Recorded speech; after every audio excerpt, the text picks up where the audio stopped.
Madame, Monsieur, bonjour, bienvenue au grand rendez-vous d'actualité sur Kivu Morning Post. Voici le sommaire. Le Conseil supérieur de l'audiovisuel congolais interdit à partir de ce 3 juin 2025 la diffusion des informations de l'ancien président congolais Joseph Kabila ainsi que l'expression des membres du PPRD dans les médias congolais. L'AFCM 23 condamne les massacres des civils Banyamulenge dans le haut plateau de Fizi au sud Kivu, accusant les FARDC et leurs alliés de cibler des populations innocentes. Et puis le député provincial Julio Makiusa alerte sur le décès de 4 membres de la police nationale congolaise de faim après avoir fui Goma pour Beni en raison des combats. Il appelle le gouvernement à assumer ses responsabilités. Ces titres et d'autres informations sont à suivre dans cette actualité du jour. Madame, Monsieur, restez scotchés.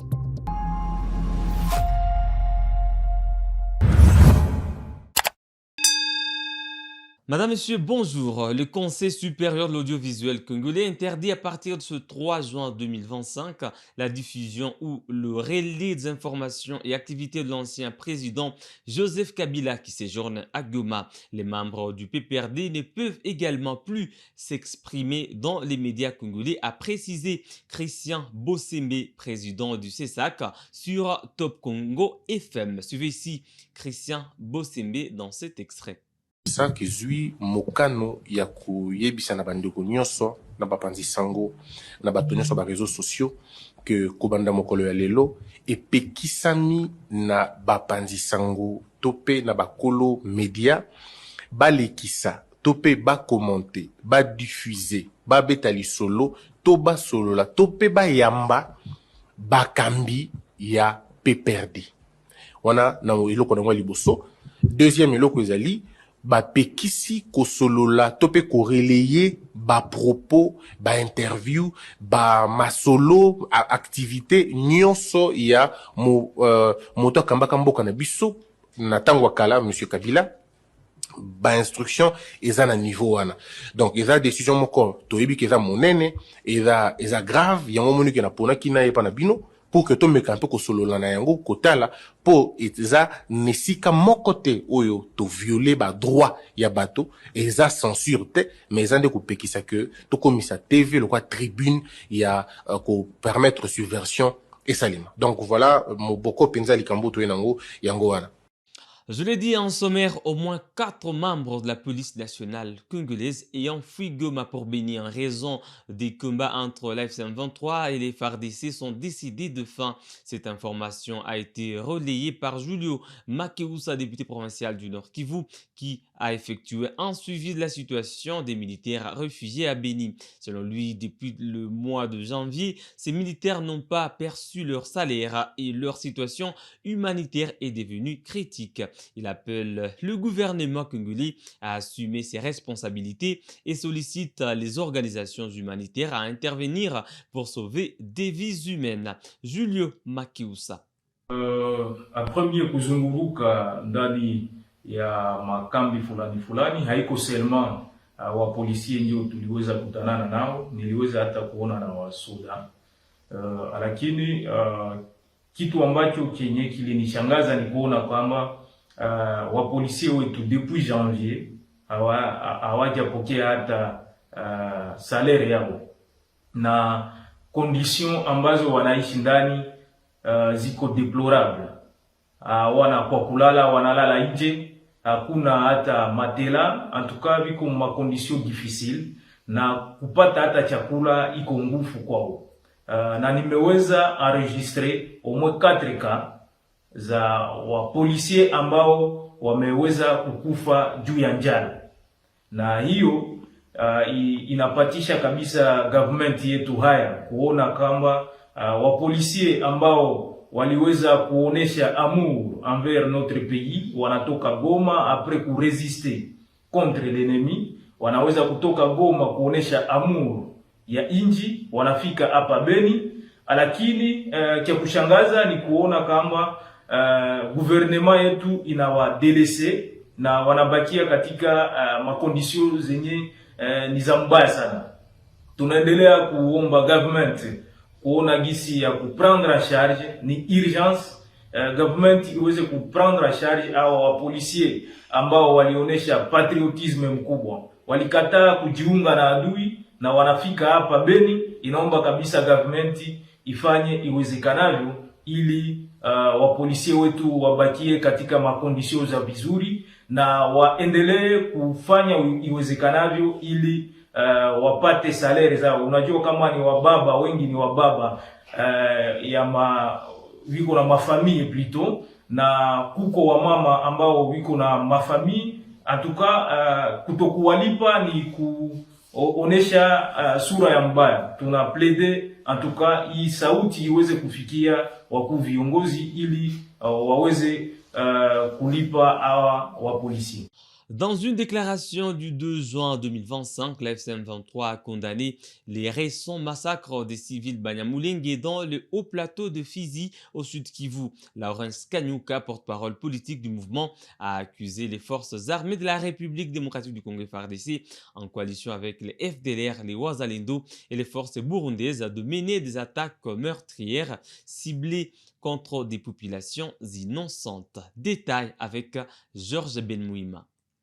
Nous condamnons avec la plus grande fermeté les attaques répétées menées contre nos compatriotes Banyamulenge par les forces coalisées du régime de Kinshasa, a déclaré Kanyuka. Il a déclaré que ces actions terroristes survenues entre le 23 et le 29 mai 2025 ont visé plusieurs zones densément peuplées au sud Kivu.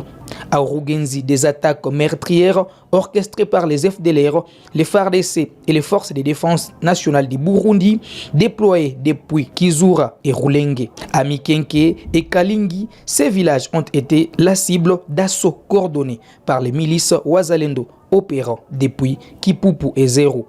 À Bidjabo et Bibokoboko, les localités ont subi des offensives conjointes des forces armées burundaises et des milices Wazalendo, a affirmé Kanyuka. Ces actes de violence ont causé d'innombrables pertes humaines et plongé la région dans une crise humanitaire sans précédent, a jugé Kanyuka. Face à cette dégradation alarmante de la situation, les pays donateurs soutenant la réponse humanitaire en République démocratique du Congo ont exprimé leurs préoccupations croissantes. Dans une déclaration conjointe publiée le même jour, les États-Unis, la France, la Belgique, la Suisse, l'Allemagne, la Hollande, la Norvège, la Suède, le Japon, le Canada, la Grande-Bretagne et l'Union européenne ont exprimé leur profonde inquiétude quant aux difficultés rencontrées par les acteurs humanitaires tant nationaux qu'internationaux. Ces pays appellent au respect des droits humanitaires, à un accès libre à l'aide et au retrait des forces étrangères. La situation sécuritaire reste fragile dans les provinces du Nord et du Sud Kivu, malgré les appels au cessez-le-feu dans le cadre des pourparlers de Doha entre le gouvernement congolais et la FCM23. Les acteurs humanitaires craignent que cette instabilité ne complique davantage l'accès à l'aide et aggrave la crise humanitaire qui touche déjà des millions de personnes dans la région. Le porte-parole du gouvernement congolais Patrick Muyaya a rejeté lundi les accusations des poursuites ciblées contre les officiers swahiliphones des forces armées. Lors d'un briefing de presse diffusé en direct sur la RTNC, il a dénoncé une volonté de diviser la nation. Il a rappelé que l'armée est une institution républicaine et apolitique protégeant tous les citoyens sans distinction d'origine linguistique ou ethnique. Suivez Patrick Muyaya dans cet extrait. Vous avez parlé de l'arrestation des officiers swahiliphones. Moi, je suis sidéré d'entendre cela. Parce que lorsqu'on fait le choix d'aller dans l'armée, lorsqu'on y va, l'armée, elle est apolitique. J'ai envie de dire, l'armée, c'est elle qui est protectrice de la nation. Et lorsqu'on parle de nation, on ne peut pas parler des tribus. Encore qu'il n'existe pas de tribus swahili ici, mais on ne peut pas non plus penser, identifier les uns les autres, si ce n'est une volonté délibérée d'inoculer le poison de la division.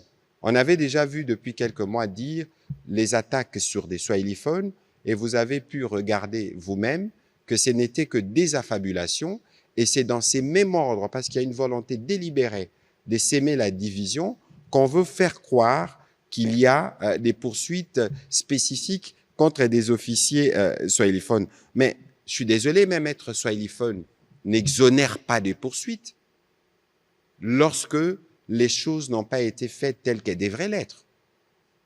Et ici, nous parlons de l'armée. Et vous savez comment les questions militaires occupent le président de la République au plus haut point. Est-ce que si nous faisons un tour aujourd'hui, on regarde le travail de l'inspection, on regarde le travail de l'auditorat, est-ce que les officiers pour lesquels il y a de reproches sont strictement ou sont essentiellement swahiliphones? Et c'est faux. Et donc, je voudrais que vous tous qui êtes levés comme nous dans le cadre de ces blocs patriotiques, justement, que nous puissions tous collectivement empêcher que des pareils discours, des stigmatisations puissent prospérer, parce que c'est par là que l'ennemi cherche à tout prix à nous diviser pour faire croire qu'il y a des problèmes communautaires. Dans une déclaration ferme rendue publique le 2 juin 2025 à Kinshasa, la Fédération des forces vives de la nation s'est opposée aux appels de certains acteurs politiques en faveur d'un prétendu dialogue national inclusif. Détail avec Faustine Binja. Selon cette organisation, ces appels masquent des ambitions personnelles et nuisent aux efforts du gouvernement pour résoudre la crise sécuritaire imposée par le Rwanda et le M23. Sous couvert de réconciliation, ils sapent les efforts en cours, jettent le trouble dans l'opinion publique et cherchent une fois de plus à forcer leur retour sur la scène politique, dénonce la déclaration signée par le coordonnateur national Simon Mukenge Cicéron. La FFVN s'inscrit en faux contre ce qu'il qualifie de stratégie de diversion, rappelant que les dialogues antérieurs n'ont apporté aucune solution durable aux crises cycliques de la RDC. De la conférence nationale souveraine aux consultations de 2014 en passant par Sun City, ces rencontres ont surtout permis à certains politiciens de se repositionner plutôt que de déstabiliser le pays. Ces dialogues n'ont été que des marches des dupes sans impact durable sur la sécurité ou le développement, affirme la fédération. Plus sévèrement, cette fédération accuse certains leaders politiques des collusions idéologiques avec les groupes armés, évoquant nommément Antipas Sambusa, Nyamwisi, Moïse Katumbi, Martin Fayulu et le Front commun pour le Congo FCC de Kabila. La fédération voit dans leur discours un alignement dangereux avec les exigences de la FCM23, ce qui constitue selon elle un acte de haute trahison. Appeler à un dialogue tout en se positionnant du côté de la FCM23, c'est trahir la nation et poignarder le peuple dans le dos, déclare le communiqué. Plutôt que les négociations politiques, la FFVN appelle à une mobilisation nationale face à l'agression étrangère. Et l'on appelle au sens du devoir patriotique à chaque acteur politique et à la solidarité nationale pour soutenir les actions diplomatiques menées à Doha, Washington et Lomé. Dans cette optique, elle appelle les citoyens à rejeter avec fermeté ces marchands d'illusions, estimant que le pouvoir ne se mendie pas dans les coulisses, il se conquiert dans les urnes devant le peuple. La FFVN affirme que l'heure n'est plus au compromis, mais à la fermeté. Pour elle, la République a besoin de dirigeants loyaux, courageux et unis dans l'épreuve, non des figures politiques en quête de résurrection par des arrangements dissimulés. Pour sa part, le mouvement des patriotes congolais a engagé une structure de la société civile, soutient le dialogue national inclusif proposé par l'opposant Martin Fayulu à la crise sécuritaire et politique en RDC. Aaron Mukula, son président, affirme que la position de Martin Fayulu est salutaire parce que Martin Fayulu s'oppose à la balkanisation de la RDC. Suivez-le ici.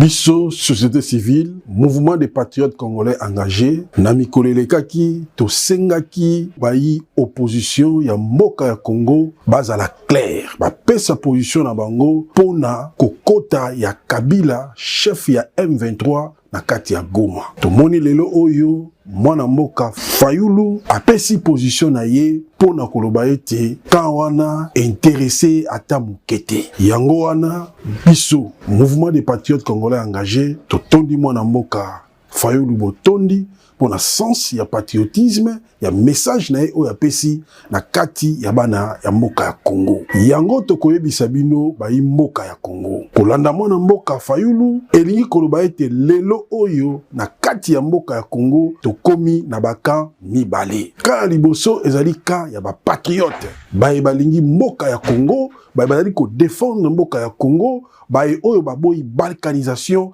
ekambami na bwania pe na makanisi ya mwana mboka Félix Tshisekedi oyo akobunda butu moi po ete ko libérer mboka ya Congo na maboko ya banguna. Kan ya mibale ezali kan ya baye bazali kolinga balkanisation. Kan wana ekambami na Kabila oyo azali chef ya M23 oyo bazali koboma batu na kati ya Est ya République démocratique du Congo, ko violer pe ko semer oyo ezali désolation na kati ya population congolaise na Est ya République démocratique du Congo.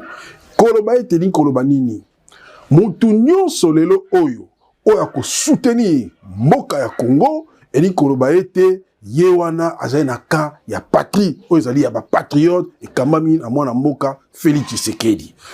Oyo ako soutenir oyo ezali Kabila na kati ya Goma, atoza na kati ya Kinshasa, atoza na libanda ya mboka, elobi ete ozali na ka ya ba antipatrie baye balingi balkanisation ya mboka ya Congo.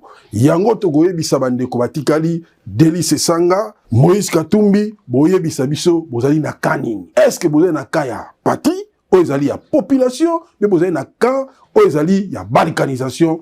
Tosengi na bino bo se prononcer. Na koyebisa bana mboka ya Congo wapi bino bozali. Bitumba na biso ba patriote engagé ezali ete Kabila chef ya M23 atikala ye moko. Na mikumba na ye oyo makila ya bana ya Congo ekotanga lokola makila oyo ezali ya Abel ezali koganga mikolo nyonso alikomi lelo lokola Kaina. Ala kotambolaka na mikumba na ye. Donc to sengi na bato nyonso botelema. Soutien total na mboka ya Congo sima ya mokonzi ya ekolo Félix Tshisekedi po ete tolonga monguna, tolonga kaya bato ya balkanisation.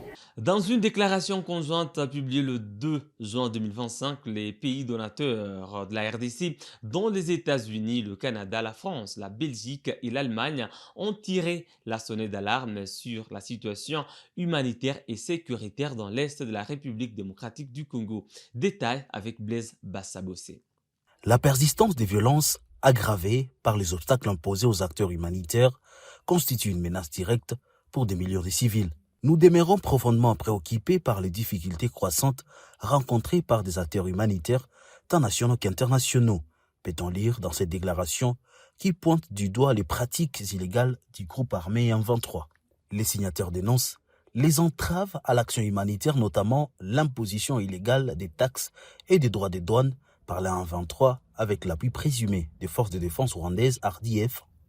En conséquence, le pays donateur appelle toutes les parties, y compris le gouvernement congolais, à garantir un accès libre et sécurisé à l'aide humanitaire. Il est impératif de garantir un accès humanitaire sans entrave, insiste-t-il. La déclaration salue toutefois certaines avancées diplomatiques, notamment la signature des principes entre la RDC, le Rwanda et la M23, en vue d'une trêve à un dialogue politique. L'implication du président togolais Faure Gnassingbé, mandaté par l'Union africaine pour faciliter les négociations, est également saluée. Les donateurs appellent à une coordination accrue entre les organisations régionales et la communauté internationale afin de soutenir ces initiatives régionales de paix. La résolution 2773 du 2025 du Conseil de sécurité de l'ONU est rappelée à une exigence claire, le retrait des forces étrangères non invitées, en particulier les RDF du territoire congolais. Les donateurs insistent sur le fait que seule une solution politique inclusive permettra de mettre fin à la crise et de répondre durablement aux souffrances des populations civiles. Ils réitèrent leur engagement à soutenir le peuple congolais, à protéger l'espace humanitaire. Nous réaffirmons notre soutien indéfectible à une action humanitaire fondée sur les principes humanitaires universels, concluent les signataires, appelant à des sanctions concrètes et coordonnées pour établir la paix et la dignité humaine dans l'Est du pays. Madame, Monsieur, voilà qui met un terme à cette actualité du jour sur Kivu Morning Post. Merci à vous de l'avoir suivi du début à la fin. On se fixe un nouveau rendez-vous d'actualité. D'ici et là, portez-vous bien.